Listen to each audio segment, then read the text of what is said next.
Good morning, and thank you very much for joining us. I am Yori Folani. Hope we meet you well. President Tinubu is rounding off his foreign investment drive to India. There probably will be more, but this particular one, by all accounts, it's been seen as something of a success, both from the point of view of the enthusiasm of his Indian hosts, captains of industry and business. You see pictures of them there. So we'll talk about that and sort of get an impression. We have in the studio Dr. Muda Yusuf, who is the Chief Executive Officer of the Center for the Promotion of Private Enterprise. Thank you very much, Dr. Muda Yusuf, as always. Thank you, Uncle. It's a pleasure. Our pleasure, sir. So when you come like that, and this, you're going to probably be very interested in this, of course, because your center is for the promotion of private enterprise. So it's not just government. But we're hearing that somewhere in the region of $14 billion in new investments have been pledged. That clearly is good news. But give me, if you will, your impression of this particular outing and what it portends for, as Mr. Wale Edun was saying there, in addition to the president, it's all about a mutual benefit for both sides and with the objective of lifting our people out of poverty and no doubt making very good returns from them. Well, I believe it's a visit that we should commend and appreciate. Because if there is anything we need at this point, it is investment. Okay. Both domestic and foreign. And let me emphasize that from the beginning. Foreign investment is as important as domestic investment, or vice versa. Okay. And looking at where we are coming from, if you look at the data, 2022 was perhaps one of our worst outings as far as foreign direct investment is concerned. Any particular reason for that? And I ask that because there was a part, and you might get to it, where the president was saying, don't be scared, don't be apprehensive, don't be worried. Were those the kind of things that also led to what you've just said? That it was exactly. Because whereas in many other economies, there were positive, outcomes as far as FDI was concerned in 2022. In China, for instance, they had an FDI of over $189 billion US. In India, it was over $40 billion US. In South Africa, it was about $9.1 billion US. Foreign direct investment from them to other countries? No. From other countries to them. Oh, to them? Yes. All right. That's as an investment destination. For Nigeria, it was a negative. It was a contraction of about $187 million. And what that means is that rather than investment coming in, investments were going out. Which speaks to the divestment that we have experienced. Maybe one can then understand better the president's admonition to do not be apprehensive. Exactly. That assurance was very, very important. Because, what led to that situation, and the decline has been consistent. There were issues around policies. Because, investment is about returns on investment. It's about investors' confidence. And over the years, especially in the last couple of years, there has been declining investors' confidence. And this arose because of the experience that investors here were having, both domestic investors and particularly foreign investors. As foreign investors, you need to move funds in and out of the economy. That's right. So when you get to a situation where your funds get stuck, or you get to a situation where you want to open an LC, and you are having credibility problem with your correspondent banks abroad because of the liquidity issues around your forex, that is a major impediment to foreign direct investment, and even portfolio investment too. So what the president was trying to say first is that all these barriers are being removed. And more importantly is to emphasize the point that some critical reforms necessary to attract foreign investment have already begun to happen, especially around foreign exchange, around even the Petroleum Industry Act itself. But one of the objectives of the act and all this fuel deregulation thing is also to open up the sector for more investment. And you have some other investment-friendly legislations, ease of doing business and all of that. That is the point that the president was trying Even to though we make. were hearing something of that in the previous administration, that efforts were being made towards what you've just said, improving the ease of doing business, but apparently it didn't come out in a practical sense. Yes, efforts were being made, and we must also acknowledge the previous administration. There was some review of some legislations around business registration and some of these bureaucratic bottlenecks. Yes. There were some steps taken, and it was even driven up to the level of a legislation. But the fundamental problems impeding investments were still there. Because how do you explain a situation where airlines that are flying to your country are complaining that over $800 million of their funds have been trapped here? Because of policies. Yes, because of policies, largely. And you can imagine the signal that will send all over the world. Because any investor going into a particular country will have to do some due diligence. Mm-hmm. You have to do some studies to find out what is happening on the ground. So those things happen. And when you have such a negative reports about what is happening to existing investors, it is not good. So some of these reforms are intended to remove those barriers. Okay.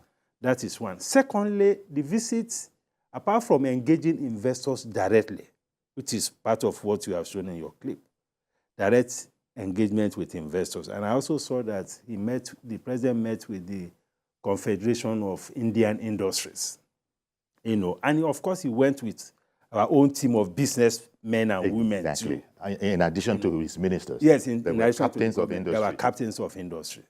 So while he's engaging them on policies, the investors, the private sector counterparts will be engaging them on deals on how to also partner in the area of investment. And the opportunities that exist. The second leg of that outing is the bilateral element of it. Because there's also the diplomatic engagement or diplomatic networking that meeting provides. Because it's not just about visiting India. It's also about being part of the G20 meeting, even though as an observer. So the fact that you have that aggregation of so many heads of government from powerful countries and from also developing countries also provided an opportunity for diplomatic engagement. Exactly. Which will also prepare the ground for further investment engagement with stakeholders. So those are the two major components of the visits. And for me, it's something that is good, that we need to leverage upon. But more importantly is to ensure that some of these reforms that we are putting in place also are made to endure. We drive them expeditiously and conscientiously to ensure that we achieve the right outcomes. So that, because all of these things is also about confidence. Exactly. Those things are key. And exactly, you spoke about that confidence, and in fact, we'll play that clip now that you referred to. Even his Indian hosts observed that, look, Mr. President, we observe you have a prepared script, but you put it down and you spoke from the heart. And we've noted that, and we're highly encouraged by that. Because what you've just spoken about, all these policies and all of those things that were there before, our president, Tinubu, was emphatic about ask your questions. These are different times. It's a new day, is what he seemed to be saying. And when his Indian hosts said they had observed it, and that they appreciated the fact that Mr. President was speaking from the heart, they were highly encouraged and would do a lot. There's so many aspects, maybe we'll touch on them, but let's hear the President himself Okay. Yes. God will help you. God will help you. I'll pray for that. Thank you, so sir. that one day we come to Nigeria, where we see such a big success. I'm looking forward to that. Yes, I'll be very happy. He's unable to meet you tomorrow as planned, and you agreed to immediately meet him this evening, and it shows what you are all about. What you are determined to do is bring investment to Nigeria that will grow the economy and reduce poverty and make life better. Okay. We have on the line Mr. George, who has called in from Ikeja. Good morning, Mr. George. Good morning, Uncle Yori. Thank you for calling. Good morning to the doctor. Yes. Uncle Yori, I have been following the president's visit too, as much as one can get clips from the media. And something that billionaire industrialist said something that is worth noting. He said that he has been to Nigeria and that he is interested to invest in Nigeria. He wants to bring automobile industries, and he mentioned that his papers have been in Nigerian bureaucracy for 1 year. That is to tell us we should do something about ease of doing business. It reminds me about the need for the president to digitalize the civil service, like the way he did in Lagos, so that the civil servants will not frustrate this government. You heard what somebody was telling Wike, that this is not River State. It's a big statement that needs to be re-examined. If the president doesn't want civil servants to stand on his way, the ministers for digital matters should take that issue very seriously, because so many investors are going to be coming like this in droves, and we need to prepare for them. So it's just an advice, and I hope somebody will take this to Mr. President. Indeed. Good morning.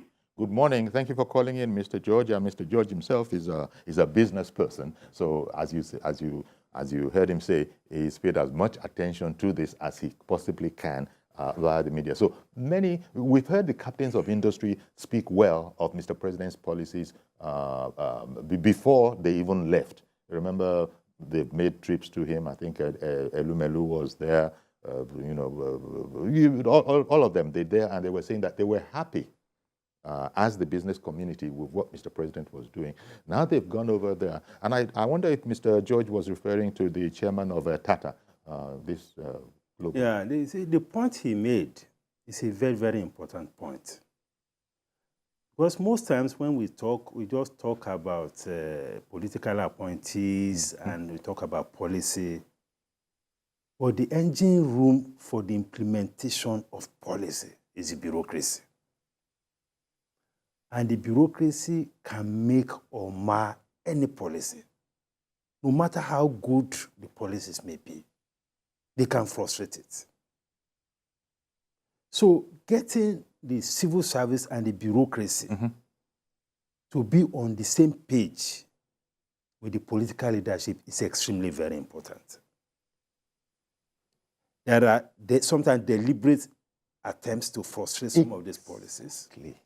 Sometimes there are serious capacity problems within the bureaucracy, which will make the implementation of policies very, very difficult. And that is why when you go to some ministries and you see some ministers that are very eager to work, you see a battery of technical assistants, special advisors to the minister, because the minister wants to deliver.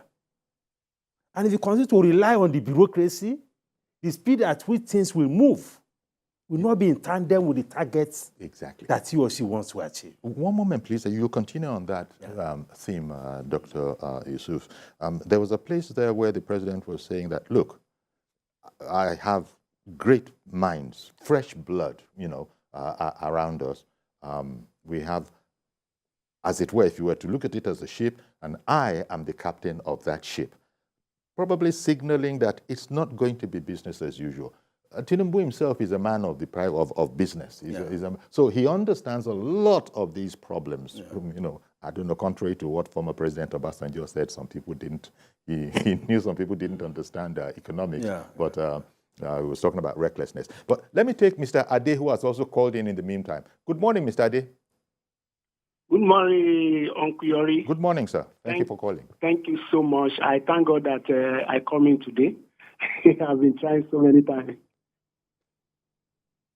Yeah. I can't. Okay. Let me just go straight. Sure. I really thank God for today, and I surely believe that majority of challenge we have, is from these civil servant people. People like us have a brilliant ideas and every other thing, right from generation to generation. I'm talking as from 1982, 83 when military comes in. But we need to do something concerning these civil servants. As a matter of fact, there are some school of thought that are now calling them evil servants. We need to change things in this country. A lot of ministers, leaders have so much to offer, but they stand as a stumbling block to make, ideas flourish and every other thing. But we thank God for the leader that we have right now in the person of Asiwaju. He's going to change things, but we need to have what we call a congregation of people that can train them and bring them out, digitalize them using technology to let them see what is going on in all these sectors. You may have a very brilliant idea and every other thing, but these people will not allow it. One day I told them in Abuja, I said, look, the fight you are putting under this drawer, you are putting the destiny of your children under the floor, because your children will enjoy what we brought on board. So it is very, very important whether to call out the permanent secretary, let us train and retrain them and build patriotism inside them. That look, whatsoever you are doing it for your children, so that we'll be able to move this country forward. We cannot afford to miss this opportunity of having a leader like Asiwaju. Thank you so much. God bless you, sir. Thank you very much, Mr. Ade, for calling in. Clearly, Dr. Yusuf, the part of this must be, part of this might be that, look, there's a way people have been doing things, but the world has changed. Mr. George called in and was speaking about digitizing a whole lot of stuff so that it's visible, much more widely than before, where people were behaving as if it was an esoteric science, as opposed to it being a business science that people shouldn't be secretive about. And that, unfortunately, has been the situation with, arguably, with our civil servants, our technocrats, as they were called at that time. Now we have a minister of ICT communication who is there with them. So all of these should augur well. And Tinubu has said that he's the captain of this ship. In other words, he started reforms. And he wants to hear, ask your questions, he invited them. Ask your questions. Make your requests. No, I'm not talking about any free lunch, but you're talking about a mutually beneficial relationship that is going to be the new order. I think that is my extrapolation of what he meant as he was speaking to his host. You see, at the federal level, we have the Bureau of Public Service Reforms. Civil service reforms. Civil service, I think whether civil service or public service reform. Okay. I think that's what it's called.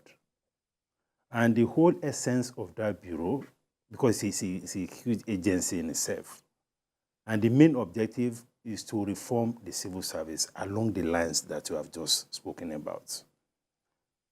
Issues of the use of IT, technology to drive the processes and reduce the time it takes to process things, and more importantly about attitude. Because there's also the issue of integrity. This is not even IT, integrity of people. Indeed, I hear you.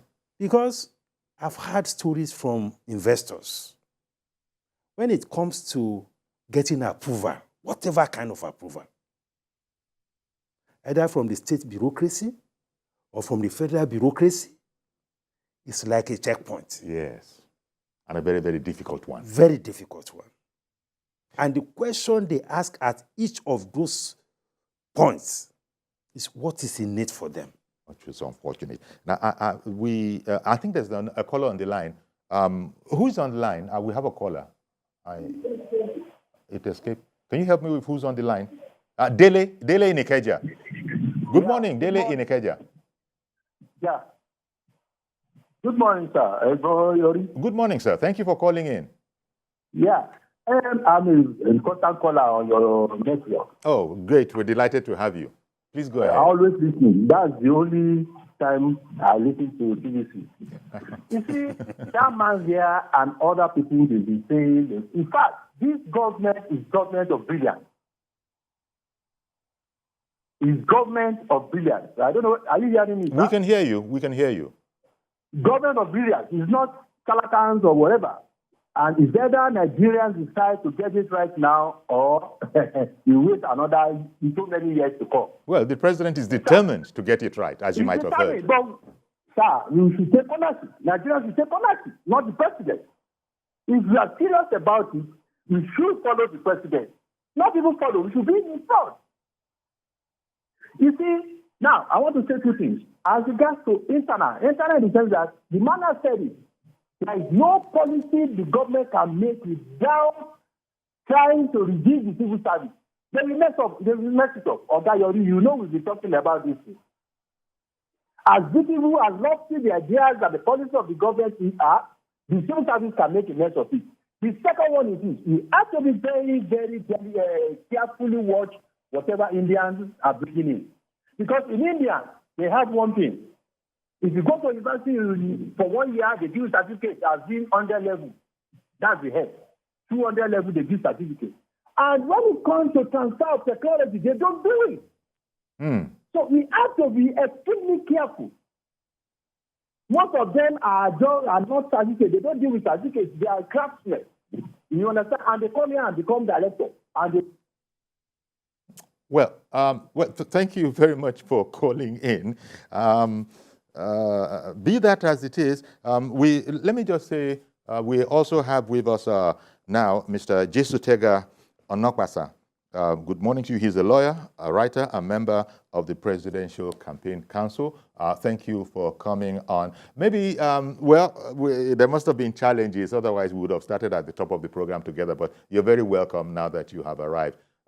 You have followed the program since you came in. And we're just talking about, maybe you'd like to come in there in the first instance about people being apprehensive, people calling in, for instance, and saying that, well, you see, the bureaucracy, the civil service structure, the public service structure is what is now their fear.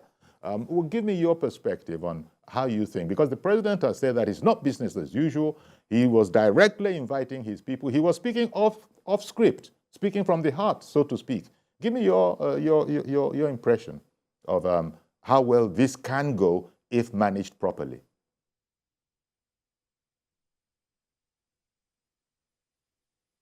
If Bola Tinubu is known for anything, it is his ability to galvanize people, to bring the best out of constituents, so to speak, you know, and